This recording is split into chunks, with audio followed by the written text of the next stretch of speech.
आप सभी को मेरा नमस्कार। कोरोना के बारे में सबसे पहले मैंने मार्च में यह लिखा था कि 21 सितंबर के आसपास से स्थितियां सामान्य होगी। उस समय कई लोगों ने प्रतिवाद किया, उन्होंने टिप्पणियां भेजी और कहा कि अन्य लोग कह रहे हैं कि 25 मार्च के बाद नवरात्र शुरू होने के समय से ही कोरोना पर हम काबू पा लेंगे, तो आपने ऐसा कैसे लिखा।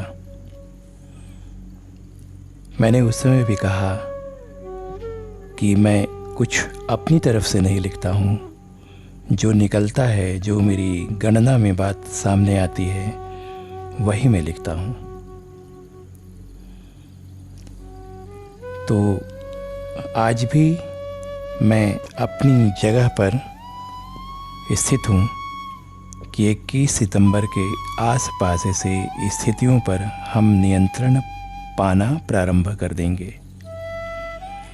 हालांकि इसका असर अगले वर्ष के 11 जुलाई तक रहेगा, लेकिन बहुत हद तक हम लोग अपनी ज़िंदगी को व्यवस्थित कर लेंगे, इसमें कोई दो मत नहीं है। और जिस तरह की अभी स्थितियां बन रही है, वैसे स्थिति नहीं आएगी।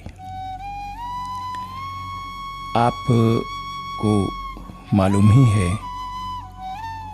कि भारत की कुंडली वृष लग्न की है, जिसमें राहु 5 डिग्री के होके बैठे हुए हैं और भारत की राशि कर्क है। चंद्रमा, शुक्र, सूर्य, बुध और शनि के साथ बैठे हुए हैं। चंद्रमा की डिग्री सिर्फ 3 है और जिस दिन भारत आज़ाद हुआ वो बृहस्पतिवार का दिन था।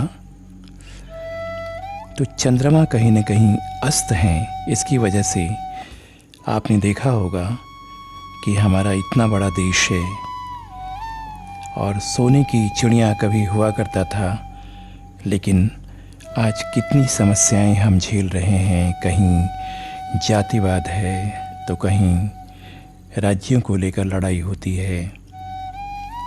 अखंड भारत की जो कल्पना नरेंद्र मोदी जी ने की है, वो इनके कार्यकाल में निश्चित रूप से पूरी होगी और एक समृद्ध देश के निवासी हम लोग कहलाएंगे।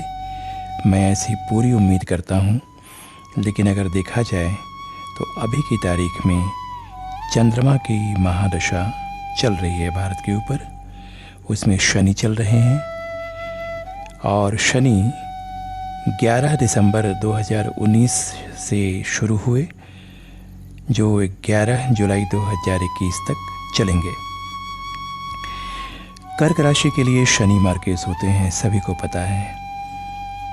और कहीं न कहीं दिसंबर से हम लोग मानसिक रूप से तनाव में आ गए थे और धीरे धीरे करके 30 मार्च को कोरोना का पहला मरीज़ भारत में आया। लेकिन दस्तक कोरोना ने भारत में दे दिया था और वो दिसंबर का आखिरी सप्ताह था। अब आइए, शनि में शुक्र चल रहे हैं और शुक्र में भी शुक्र चल रहे हैं। तो शुक्र भारत के लग्नेश भी हैं और शुक्र भारत के रोगेश भी हैं, यानी रोग स्थान के स्वामी भी हैं। तो शुक्र ने पहला हिस्सा जो भारत को दिया वो सही था, लेकिन दूसरा हिस्सा जो भारत को दिया उसमें महामारी, रोग आदि के बढ़ने की संभावना दिखाई पड़ी। इसके अलावा राहु मंगल के साथ भारत के द्वितीय स्थान में है और वो पूरी दृष्टि से भारत के रोग स्थान को देख रहे हैं, जहाँ पहले से बृहस्पति मौजूद हैं। तो ये ज्योतिष की बातें हैं।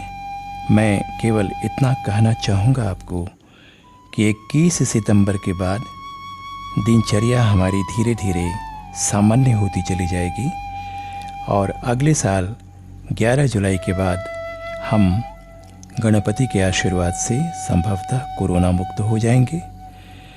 तब तक आप सरकारी निर्देशों का पालन कीजिए, मोदी जी का साथ दीजिए। वो चट्टानी इरादे के साथ भारत के विकास के लिए दिन रात लगे हुए हैं और मेरे ही नहीं, मैं समझता हूँ आप सभी की शुभकामनाएं उनके साथ होगी। आप यकीन कीजिए, सितंबर के बाद आपकी ज़िंदगी आज की तुलना में बहुत हद तक सामान्य होने जा रही है। तो आपके लिए ढेर सारी शुभकामनाएं। अगले वीडियो में किसी अन्य विषय के साथ फिर मिलेंगे। नमस्कार।